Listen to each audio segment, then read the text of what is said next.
Hello students, welcome to the EduExcel and e-learning platform powered by YAC EdTech Private Limited. I am your chemistry mentor Mohammad Talha. I am here again for you with a new lecture of coordination compound. तो ये इस last lecture में हमने splitting के बारे में पढ़ लिया था अच्छे से, और हमने स्प्लिटिंग के जो फैक्टर्स हैं कि स्प्लिटिंग किन किन फैक्टर्स से अफेक्ट करती है उसके बारे में भी हमने पढ़ लिया था। साथ में हमने D1 से लेकर के D10 तक उसमें इलेक्ट्रॉन फिलिंग कैसे होगी वो भी हमने पढ़ लिया था कि लो स्पीड में और मतलब स्ट्रॉन्ग फील्ड लिगेंड में किस तरह से होगी और वीक फील्ड लिगेंड में किस तरह से होगी, ये सारी चीज़ें हमने पढ़ ली थी। ओके, तो अब हम क्या है और उसी के बारे में थोड़ी सी इंफॉर्मेशन और ले लेने वाले हैं। जैसे कि लास्ट क्लास में हमने कर लिया था, लास्ट क्लास में हमने किया था कि जैसे D1, D2 और D3, और यहाँ पे हमारे पास D8, D9 और D10, ये वो इलेक्ट्रॉनिक कॉन्फ़िगरेशन था जिसमें स्ट्रॉन्ग फील्ड लिगेंड और वीक फील्ड लिगेंड का कोई भी असर नहीं होता है। क्या है? स्ट्रॉन्ग फील्ड लिगेंड, आपका जो स्ट्रॉन्ग फील्ड लिगेंड है और आपका जो वीक फील्ड लिगेंड है, इनका कोई भी इफेक्ट इसमें नहीं होता है। तो यहाँ पे जो आपका D1, D2, D3 है, अगर हम यहाँ पे बोल रहे हैं कि D1, D2, D3 है,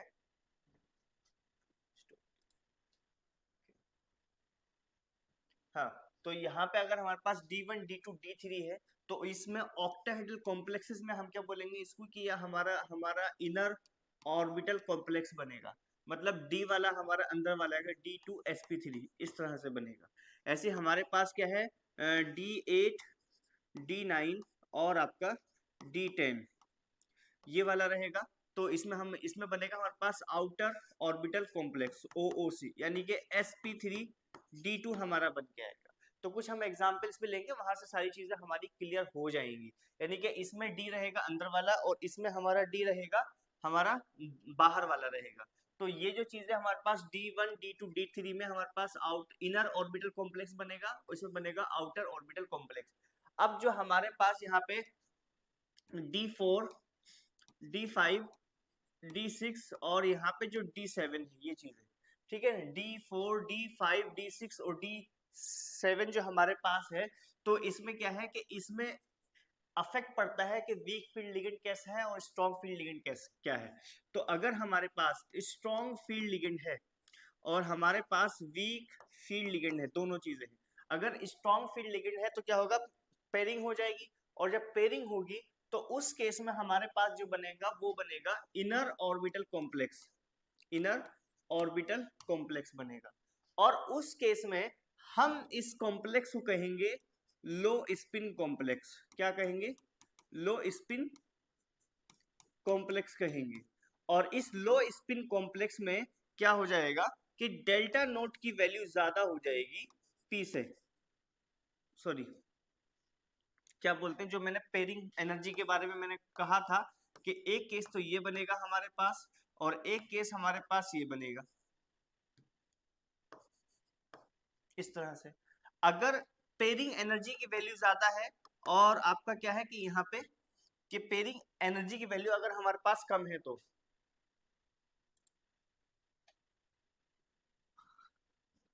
अगर हमारे पास पेयरिंग एनर्जी की वैल्यू ज्यादा है और पेयरिंग एनर्जी की वैल्यू अगर हमारे पास कम है, तो यहाँ पे अगर पेयरिंग एनर्जी की वैल्यू ज्यादा है तो ये कॉम्प्लेक्स हमारा बनता है हाई स्पिन। ये बात मैंने कल आपको बताई थी, हाई स्पिन। और यहाँ पे आपका बनेगा लो स्पिन। क्या बनेगा? लो स्पिन। तो इस केस में जो पेयरिंग एनर्जी की वैल्यू होगी वो आपकी कम होगी स्प्लिटिंग फैक्टर से। ठीक है।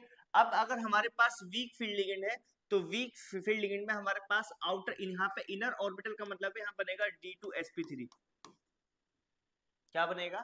D2sp3 बनेगा। और अगर हम वीक फील्ड लिगेंड की अगर हम बात करते हैं तो ये बनेगा आउटर ऑर्बिटल कॉम्प्लेक्स, यानी कि इसमें हमारा बनेगा sp3d2, ये रहेगा इस तरह से। और इसमें क्या है कि अगर हम लो स्पिन की बात करें, यहाँ पे क्या है, जब लो स्पिन है तो यहाँ हमारा बनेगा high spin complex, high spin complex, ये रहेगा।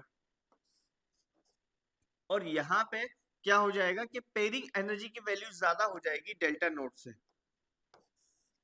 यहाँ पे ये कम हो जाएगी, ये आपको ध्यान में रखना है। ये वो चीजें हैं जो आपको आपके जो है क्वेश्चन में बहुत ज्यादा हेल्प कर रही होंगी। इसमें सीधा सीधा क्वेश्चन पूछते हैं, टू टाइप के क्वेश्चन पूछते हैं। एक तो ये हो जाएगा कि भाई आपसे पूछ लेंगे कि इनर ऑर्बिटल कॉम्प्लेक्स है और कौन सा है और आउटर ऑर्बिटल कॉम्प्लेक्स कौन सा है। तो वो तो यहाँ से भी अगर डी ऑर्बिटल हमारे अंदर वाले होंगे तो हमारे पास ये हो जाएगा और यहाँ पे आउटर वाले हो जाएंगे। लेकिन स्ट्रॉन्ग फील्ड लिगेंड और वीक फील्ड लिगेंड के केस में आपको क्या है कि D4, D5, D6 और D7 के केस में आपको क्या है, पहले लिगेंड का नेचर चेक करना पड़ेगा कि लिगेंड का नेचर कैसा है, वीक फील्ड है या स्ट्रॉन्ग फील्ड है। अगर आपका स्ट्रॉन्ग फील्ड लिगेंड है जैसे कि COCN या अमोनिया इस तरह से, या इथाइलिन डायमीन जो भी है, ठीक है, तो उस केस में क्या हो जाएगा आपका कि वो इनर ऑर्बिटल कॉम्प्लेक्स बन जाएगा। इनर ऑर्बिटल कॉम्प्लेक्स मतलब यहाँ पे D2sp3 हाइब्रिडाइजेशन हो जाएगी, ठीक है ना। दूसरा कॉम्प्लेक्स हमारे पास दूसरा जो बनता है क्वेश्चन वो ये बनता है कि कॉम्प्लेक्स हमारा लो स्पिन है या हाई स्पिन है। कॉम्प्लेक्स हमारा लो स्पिन होगा या हाई स्पिन होगा। तो अगर वीक स्ट्रॉन्ग फील्ड लिगेंड है, अगर हमारे पास स्ट्रॉन्ग फील्ड लिगेंड है तो उस केस में क्या है, पेयरिंग होगी। और जब पेयरिंग होगी तो वो स्पिन क्या हो जाएगी, इसकी लो हो जाएगी।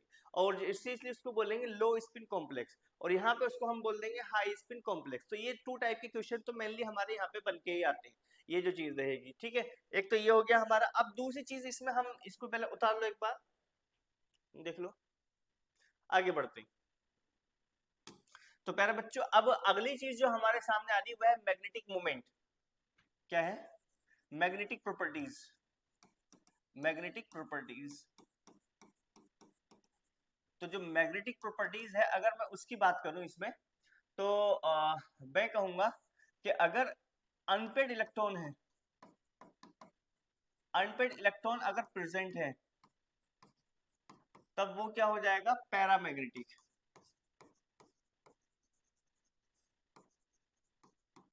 ओके। और अगर हमारे पास वो पेयर्ड इलेक्ट्रॉन प्रेजेंट है, अगर सारे के सारे पेयर्ड इलेक्ट्रॉन प्रेजेंट है तो वो हो जाएगा डायामैग्नेटिक। ठीक है साहब। आगे हमारे पास क्या अगली चीज है, मैग्नेटिक मोमेंट इसी की।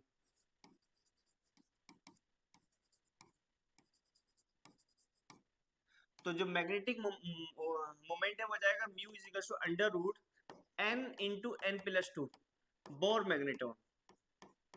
ये रहेगा जहां पे n है हमारे पास नंबर ऑफ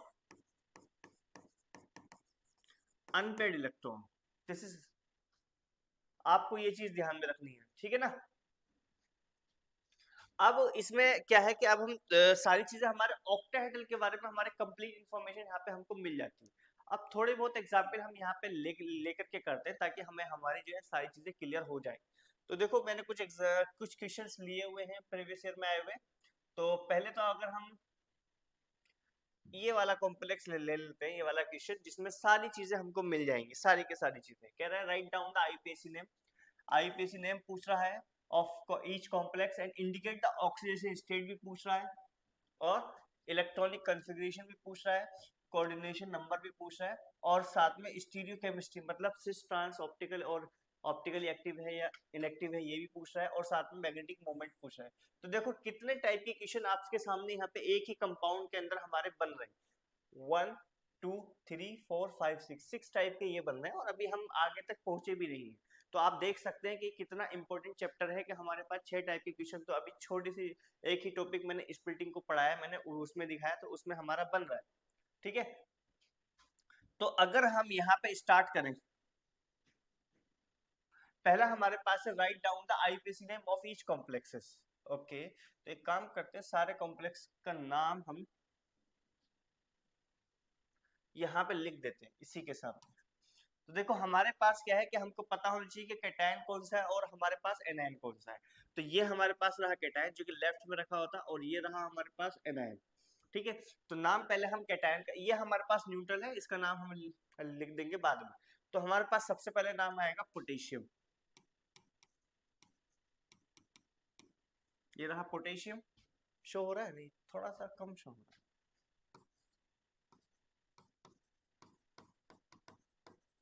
पोटेशियम। अब यहाँ पे ये जो एनायनिक स्फीयर है इसमें हम पहले लिगेंड का नाम लिखेंगे। तो लिगेंड का नाम हम अल्फाबेटिकली ऑर्डर में लिखेंगे। तो हम लिखेंगे पहले, ये हमारे पास वाटर है जो ए से शुरू होता है, एक्वा, तो हम बोलेंगे डाई एक्वा। डाई एक्वा, और फिर उसके बाद ऑक्सीलेटो है तो हम बोलेंगे di oxalato, di oxalato, di aqua, di एक्सोलेटो।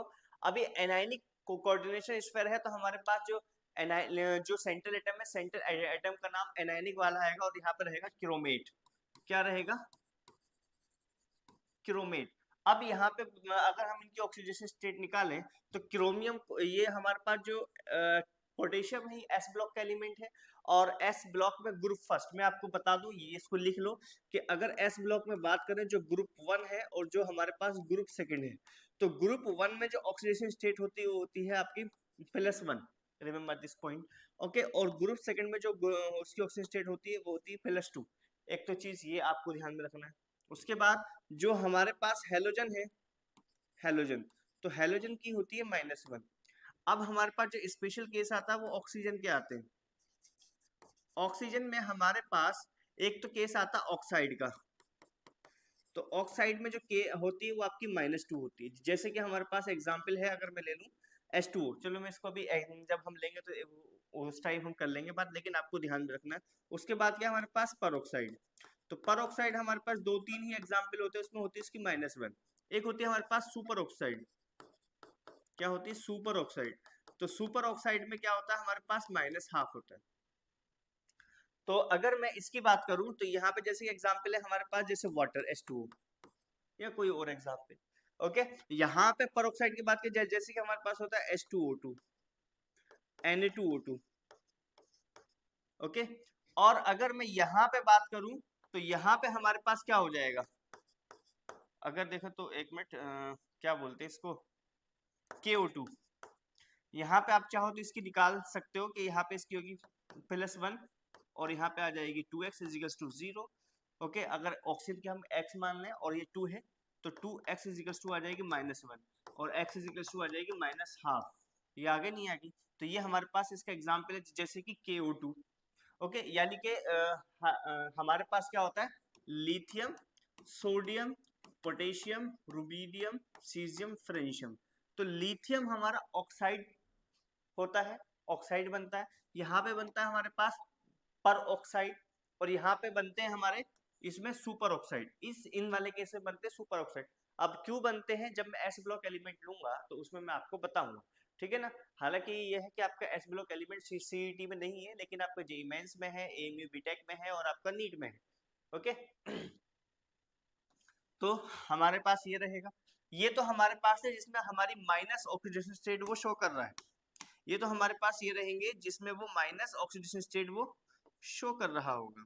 आगे देखो, अगर हमारे पास एक होगा OF2, इस OF2 में हमारी ऑक्सीडेशन स्टेट रहेगी +2। हम ऑक्सीजन की बात कर रहे हैं, ये एक एक्सेप्शनल केस है। और उसके बाद है O2F2, ये भी हमारे पास एक परऑक्साइड ही है, ओके। तो इसमें रहेगी +1, रिमेंबर दिस, ये वाले आपको ध्यान में रखने, ओके। यहाँ पे रहेगी +2 और यहाँ पे रहेगी +1, ये चीजें हैं हमारे पास। तो अब यहाँ पे जो है हमारे पास, अगर हम इसकी ऑक्सीडेशन स्टेट निकालते हैं तो ये हमारे पास पोटेशियम है तो पोटेशियम की हो जाएगी +1, प्लस क्रोमियम की हमको निकालनी है तो क्रोमियम की हम मान लेंगे x, ओके। और वाटर है तो उसका, वाटर को आपको पता है वो न्यूट्रल होता है तो 2 वाटर के मॉलिक्यूल है और हर वाटर मॉलिक्यूल की ऑक्सीडेशन स्टेट होती है 0, तो 2 × 0 हो जाएगा प्लस, और यहाँ पे कहा जाएगा 2 × और C2O4 होता है -2, और साथ में अगर आप इसकी बात करेंगे तो 3 × 0, क्योंकि वाटर हमारा ये होता है 0 होती है ऑक्सीजन स्टेट, तो 1 + x प्लस, सॉरी माइनस रहेगा, -4 = 0, तो x आ जाएगा +3, कितना आ जाएगा +3। तो पहले क्वेश्चन का, दूसरे क्वेश्चन का पहला आंसर, तो इस वाले क्वेश्चन का ऑक्सीडेशन स्टेट तो इसकी आ गई +3, ये रहा हमारे पास, इस तरह से हमने निकाल ली। अब मैं इस वाले पार्ट को इरेज कर रहा हूँ और इसको भी मैं इरेज कर दूंगा, आप इसको उतार लो एक बार, ये वाला पार्ट आप उतार लो, सिर्फ इतना, फिर मैं इसको इरेज कर दूंगा, ठीक है।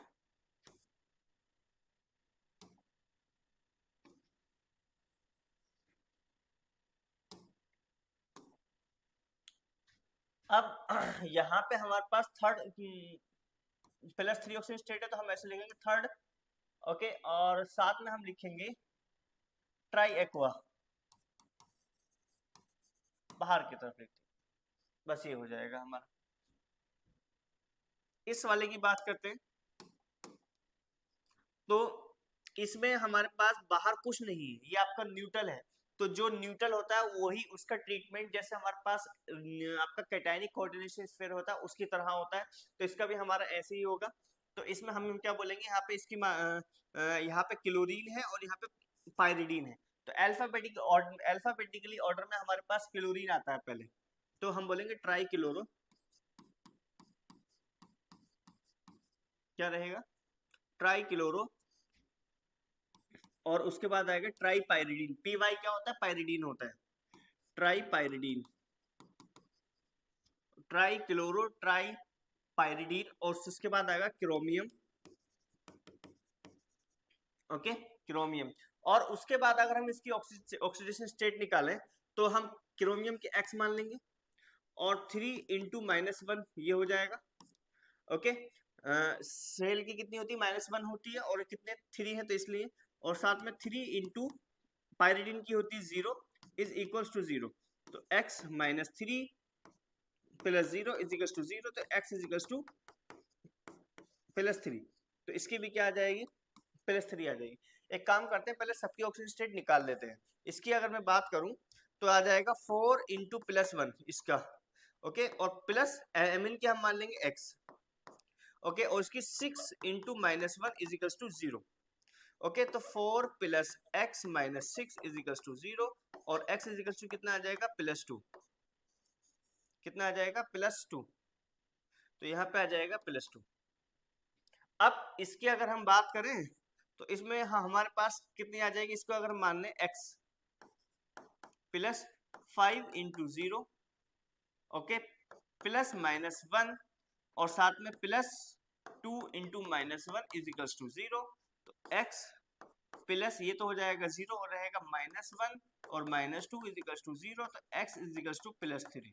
तो यहाँ पे भी हमारे पास क्या आ जाएगा बेटा, +3 आ जाएगा, और यहाँ पे आ जाएगा +2। तो ये हमारे पास ऑक्सीडेशन स्टेट तो आ गए, तो इन सबको मैं इरेज किए देता हूँ।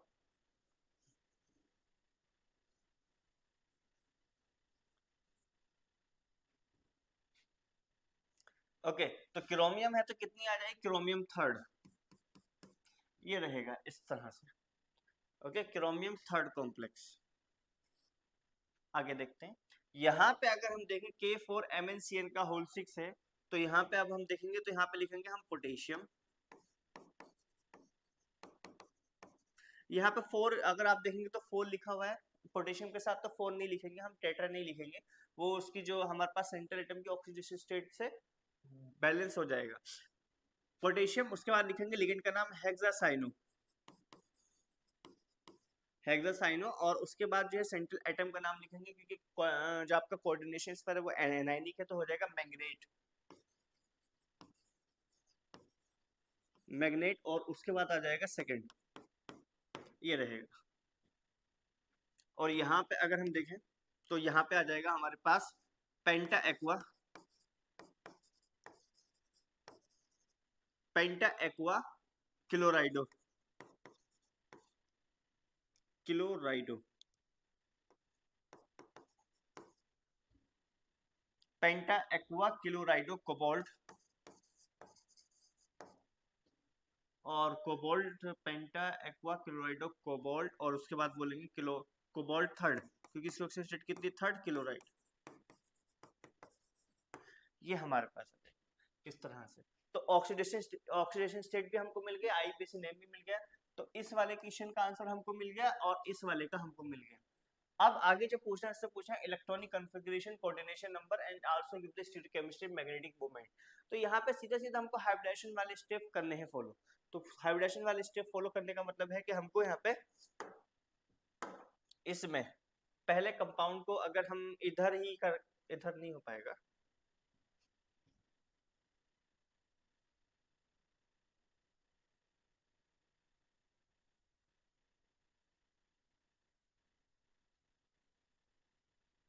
Okay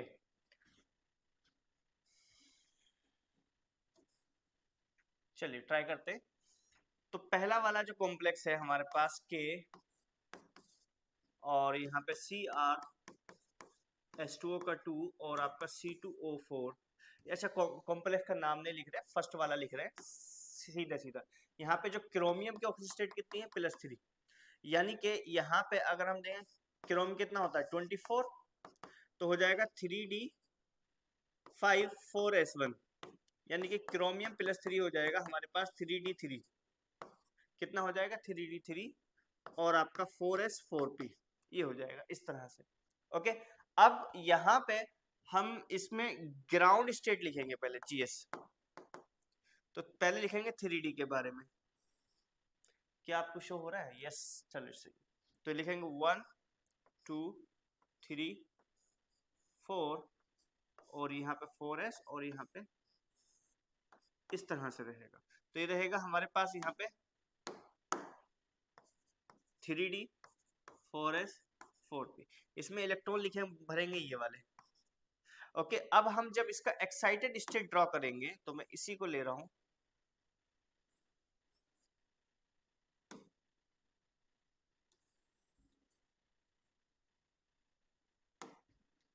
excited state.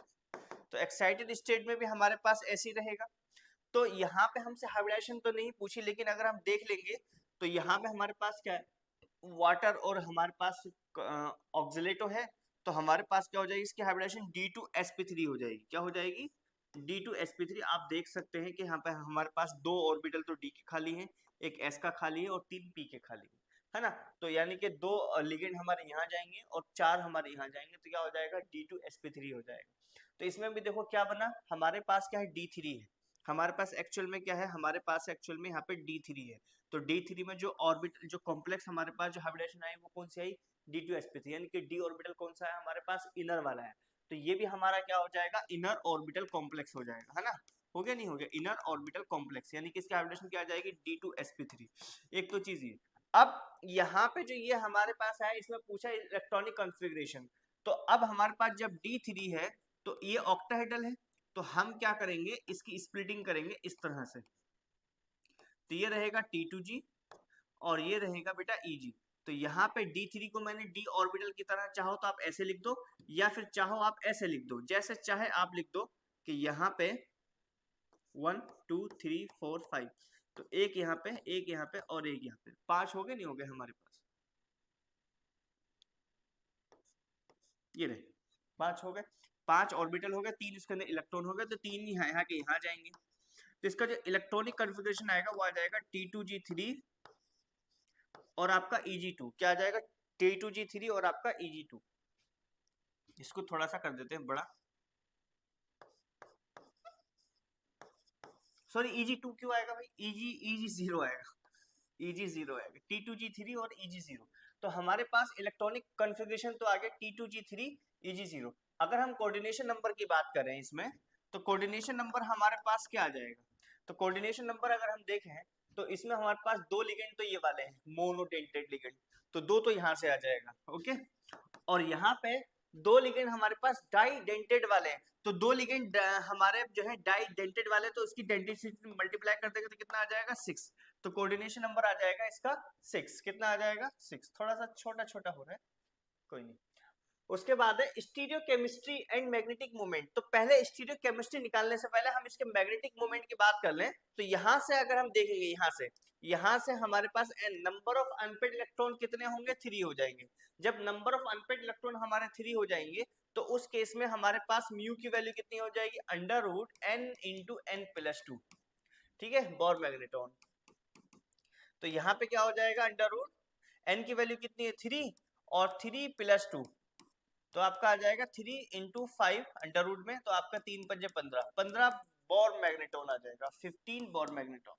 कितना आ जाएगा, 15 बोर मैग्नेट्रॉन। यहाँ पे इसका मैग्नेटिक मोमेंट हमारे पास ये आ गया अंडर रूट में ना, सॉरी अंडर रूट में आ जाएगा। अब इसको आप फिर चाहो उसको सॉल्व कर लो, वो आपके ऊपर है, जो भी मांगा गया होगा ऑप्शन में। अब आता है हमारे पास स्टीरियो केमिस्ट्री। तो स्टीरियो केमिस्ट्री की अगर हम बात करें, तो इसमें अगर हम देखें,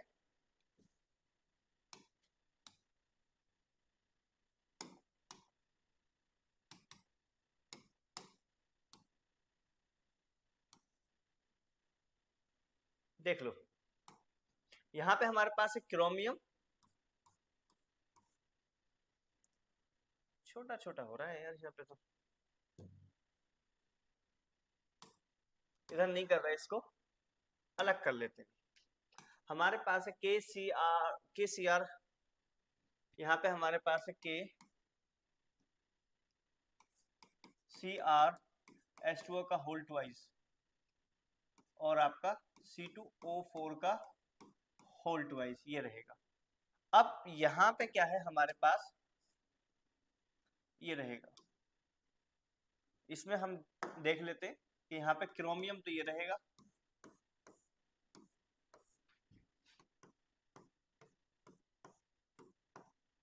देखो यहाँ पे हमारे पास ऑक्सीलेटो है तो एक तो ये रहेगा, और OX एक ये रहेगा, और हमारे पास एक ये रहेगा H2O, इसको ना ऐसे लिख दो OH2,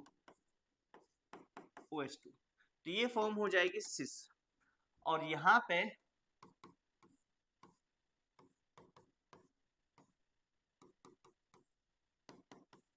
H2O, तो ये फॉर्म हो जाएगी ट्रांस। वन थिंग आगे देख लो, अब इसमें जो ऑप्टिकली एक्टिव होगी वो ये वाली होगी, क्योंकि इसके अंदर प्लेन ऑफ सिमेट्री भी नहीं है, सेंटर ऑफ सिमेट्री भी नहीं है, तो ये तो ऑप्टिकली एक्टिव नहीं होगी। ये वाली हमारे पास ये और नहीं है तो ये ऑप्टिकली एक्टिव होगी, ये ऑप्टिकली इनएक्टिव होगी। तो ये जो ऑप्टिकली एक्टिव है इसको हम लेंगे यहाँ पे, इधर ले लेते हैं, ओके। और इसका हम क्लोन बना करके उसको रिपेल कर, उसको कर देंगे फिलिप, ये बन गया, ओके ये रहा। तो यहां से ये है हमारे पास मिरर, यहाँ पे ये फॉर्म हो जाएगी डी, और ये फॉर्म हो जाएगी एल। क्या हो जाएगी, ये एक फॉर्म हो जाएगी डी और एक फॉर्म हो जाएगी एल। तो यहाँ पे जो टोटल आइसोमर होंगे,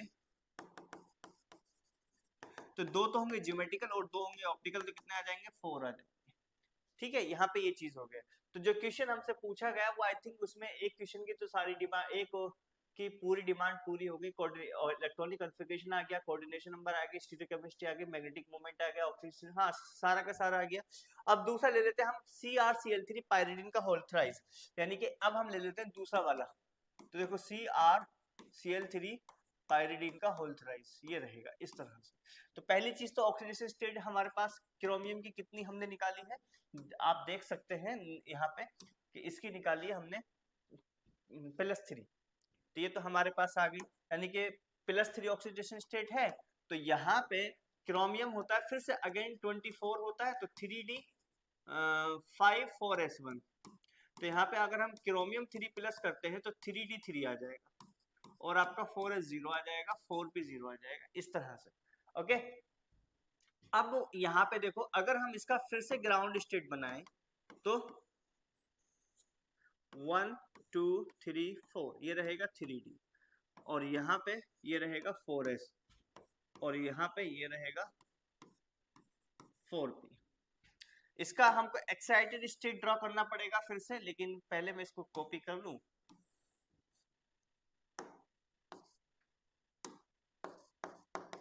एक्साइटेड स्टेट ये रहेगा, इसमें 3 इलेक्ट्रॉन हमारे यहाँ पे आ जाएंगे, वही यहाँ पे आ जाएंगे, ओके। तो यहाँ पे हमारे पास ये 2 ऑर्बिटल ये वाले, 3 ये वाले, तो हमारे पास हाइब्रिडेशन रहेगी D2sp3। ये एक्स्ट्रा चीजें जिसमें पूछी नहीं, लेकिन मैं बता रहा हूँ। तो ये हमारे पास क्या हो जाएगा, इनर ऑर्बिटल कॉम्प्लेक्स हो जाएगा, ओके। अब यहाँ से हमसे हमसे जो पूछा गया पहले, एक तो पूछा गया हमारे पास इलेक्ट्रॉनिक कन्फिग्रेशन। तो अगर मैं इलेक्ट्रॉनिक कन्फिग्रेशन को निकालने के लिए इसको कॉपी कर लूं, फिर मैं इसको स्प्लिट कर रहा हूं,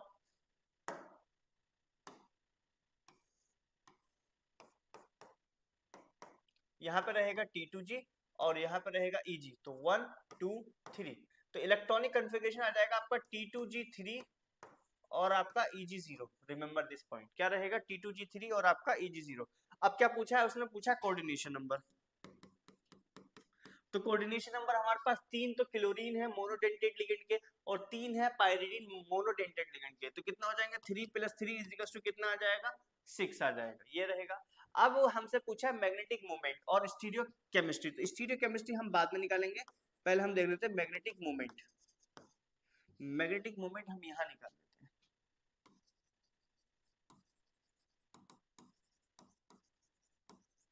म्यू, तो हो जाएगा under root n into N plus to.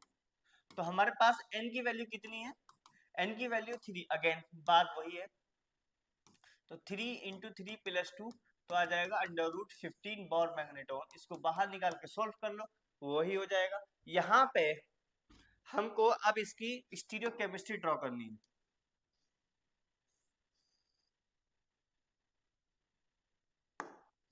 यहाँ पे क्रोमियम है,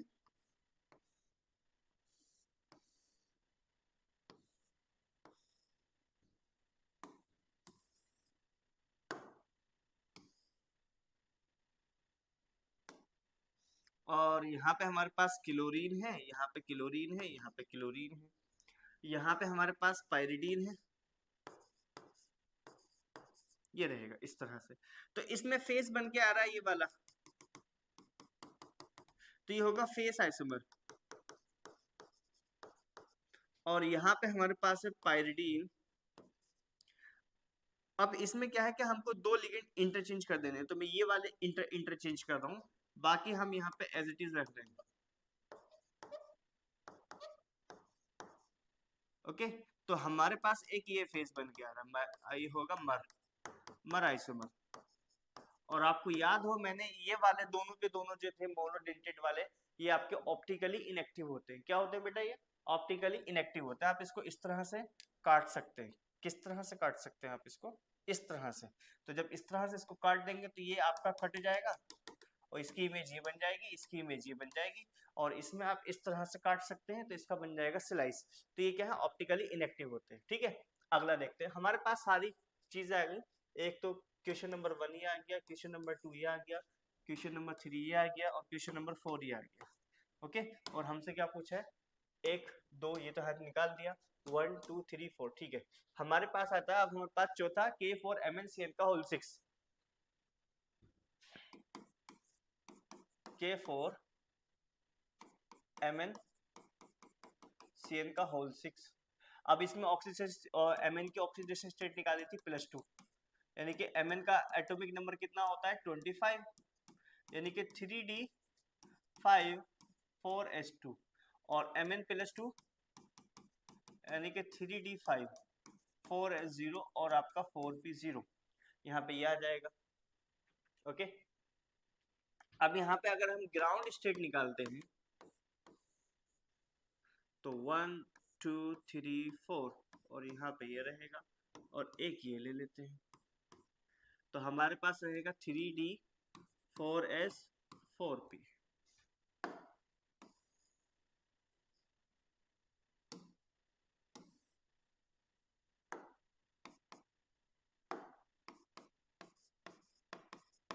यहाँ पे ये रहे, तो यहाँ पे हमारे पास 1 2 3 4 5। यहाँ पे अब देखो यहाँ पे क्या होता है, यहाँ पे होता ये है कि हमारे पास जो लिगेंड है वो आपका स्ट्रॉन्ग फील्ड लिगेंड है।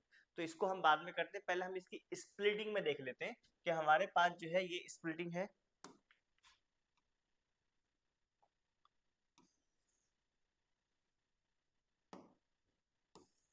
यहाँ पे ले लेते हैं, चलो इधर को।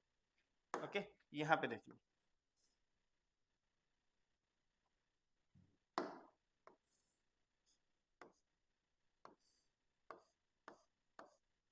तो यहाँ पे रहेगा T2G, और यहाँ पे रहेगा EG।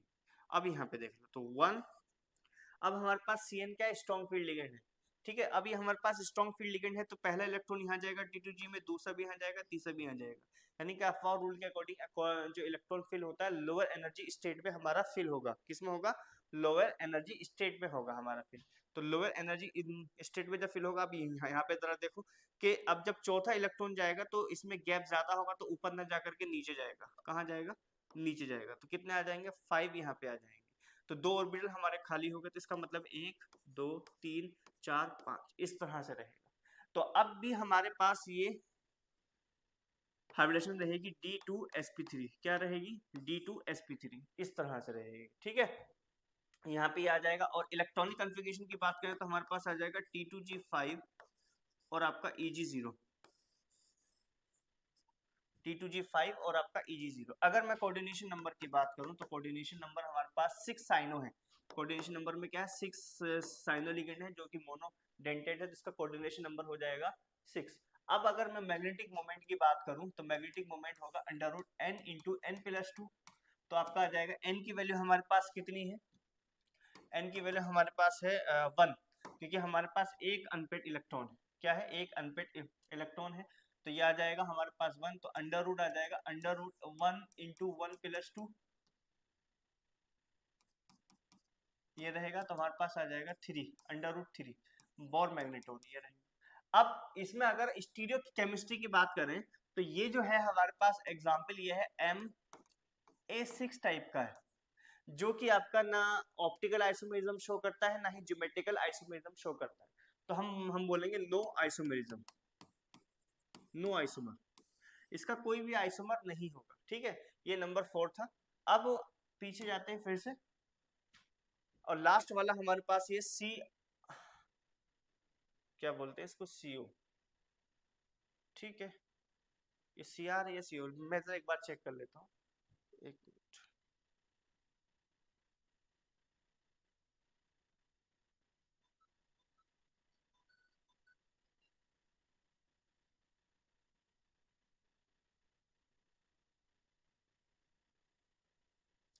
कोबाल्ट है, CuNH3 ना,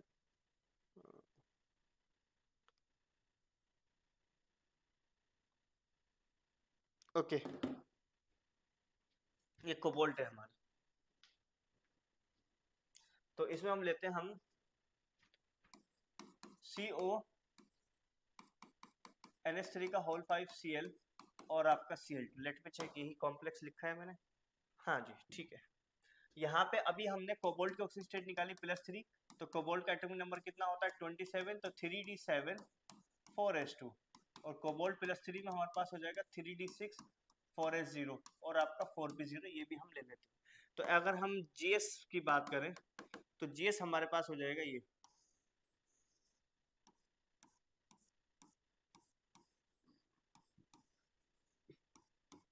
यहाँ पे तो 1 2 3 4 5 6। ओके, अगर हम अब यहाँ पे एक्साइटेड स्टेट की बात करते हैं तो एक्साइटेड स्टेट में हमारे पास क्या है 4s 4p 4d।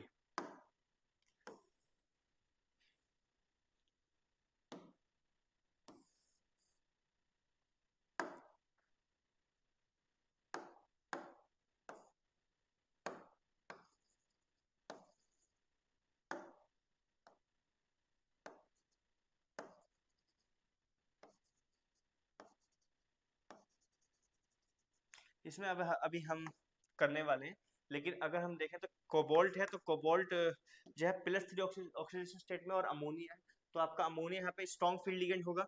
अब जब कोबाल्ट +3 में होता है तो अमोनिया स्ट्रॉन्ग फील्ड लिगेंड में होता है, तो यहाँ पे ये क्या होगा, ये ले लेते हैं इस तरह से, और ये यहाँ पे लेकर के इसकी स्प्लिटिंग किए देते हैं,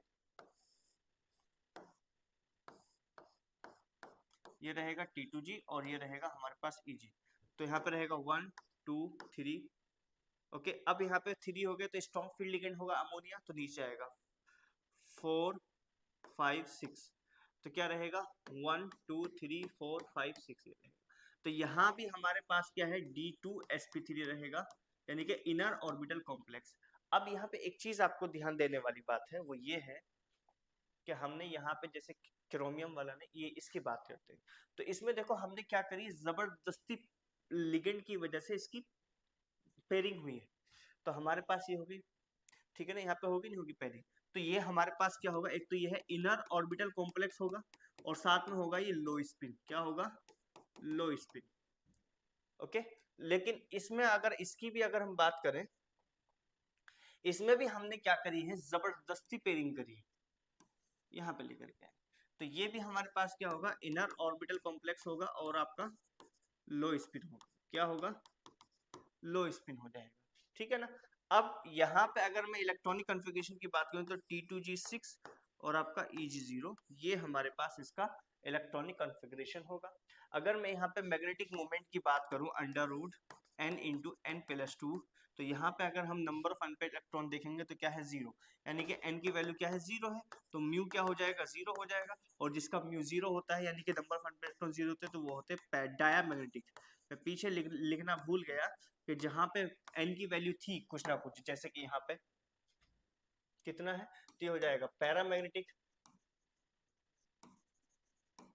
ऐसे ही यहाँ पे ये भी क्या हो जाएगा हमारे पास पैरा हो जाएगा, होगा नहीं होगा, ओके ये चीज है। चलिए आगे बढ़ते हैं।